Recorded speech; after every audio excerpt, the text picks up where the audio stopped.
Graças ao altruísmo, conseguimos amenizar um pouco as mazelas do mundo. Mas ele também pode ser usado como autopromoção para ganhar fama, seguidores, dinheiro e etc. Essa é a questão. Certas coisas têm dois lados, ou se em excesso não é tão bom assim.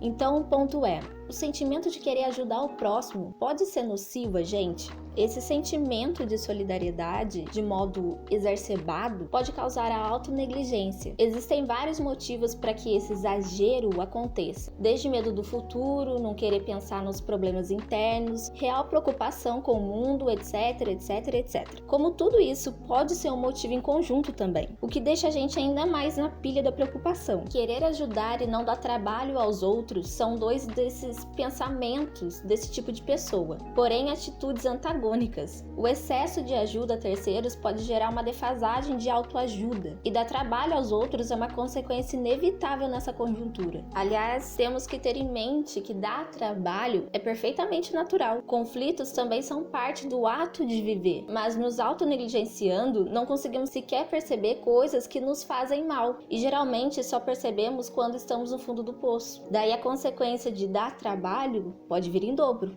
Portanto, o que podemos fazer é nos cuidar para evitar problemas desnecessários. Não querer dar trabalho é inevitável e não é necessariamente ruim ou por mal da nossa parte. No desenho Steven Universo, Steven é um menino que passa praticamente as 5 temporadas e mais um filme tentando ajudar os outros personagens, se envolvendo em situações extremamente traumatizantes, mas sem sequer focar um pouco em si, para pensar nas consequências que tudo aquilo estava gerando para ele. É só então na última temporada, em Steven Universo Futuro, que é discorrido todas as consequências dos seus traumas. Uma bela ironia falar sobre saúde mental do protagonista na última temporada, já que ele mesmo se colocava em último plano. Se a mãe do Steven não tivesse se permitido viver, apesar das suas decisões erradas e irresponsáveis no passado, e também as tentativas de reparo, talvez ela teria um fim igual ao do seu filho, que viveu por um longo tempo em prol dos outros, se negligenciou e acabou se corrompendo. A corrupção é uma forma em que a criadora do desenho, Rebecca Sugar, colocou para explicar transtornos mentais. As gems, que são outra espécie no desenho da qual a mãe do Steven fazia parte, que acabam se corrompendo, se tornam quase que outros seres, extremamente destrutivos aos outros e principalmente a si próprios. Fica mais claro ao longo da história que a corrupção se trata da depressão.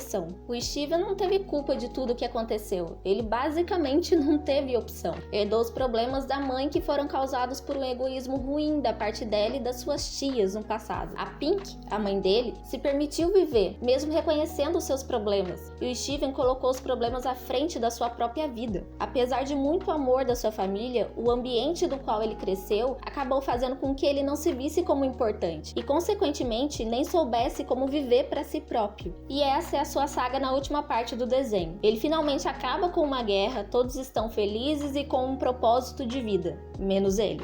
Ele tenta continuar ajudando outras gens, mas nesse caso ele só atrapalha. E acaba até pedindo a sua melhor amiga em casamento e sugere uma fusão, que é uma maneira em que a autora ilustrou relacionamentos. Porque ele tem medo de ficar sozinho quando ela for para a faculdade. Obviamente, ela recusa. Ao longo do desenho é mostrado que podemos amar as pessoas, mas precisamos fazer nossas próprias coisas também. Ter o nosso tempo e principalmente nos amar. Eu odeio esse galo. As personagens ganharam uma autonomia para viverem suas vidas da qual ele não desenvolveu por sempre priorizar os outros. Steven teve que lidar com problemas tão grandes sem ajuda psicológica que acaba não sabendo lidar com problemas menores, nem a si próprio e muito menos com seus sentimentos. Ele acaba tentando negar tudo o que sente em relação a essa situação e chega em colapso, a corrupção. Outro exemplo pertinente sobre essa questão é o caso de A Metamorfose, do Kafka. No livro, o Gregor Samsa é um caixeiro viajante que abandona seus sonhos e desejos para sustentar a família, quitar as dívidas do pai e garantir um futuro melhor para a irmã caçula. Um dia, Gregor acorda metamorfoseado, o que é aparentemente descrito como um inseto gigante. A princípio, é narrado os desafios do Gregor para lidar com seu novo corpo. Ele também não se preocupa com a sua transformação, mas sim pelo fato de estar atrasado para o trabalho.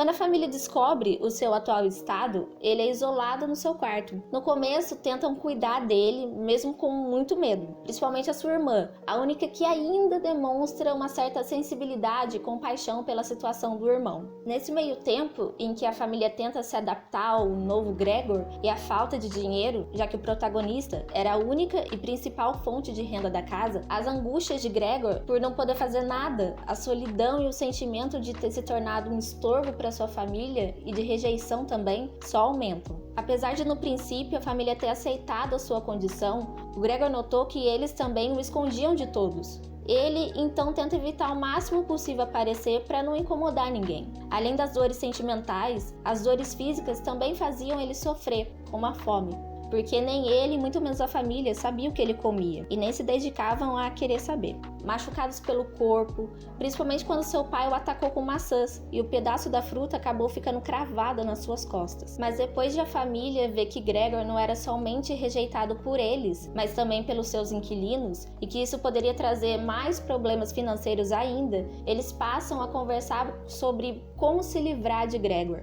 Eles o veem como um peso desnecessário e quando Gregor morre, se sentem aliviados e esperançosos para um futuro melhor.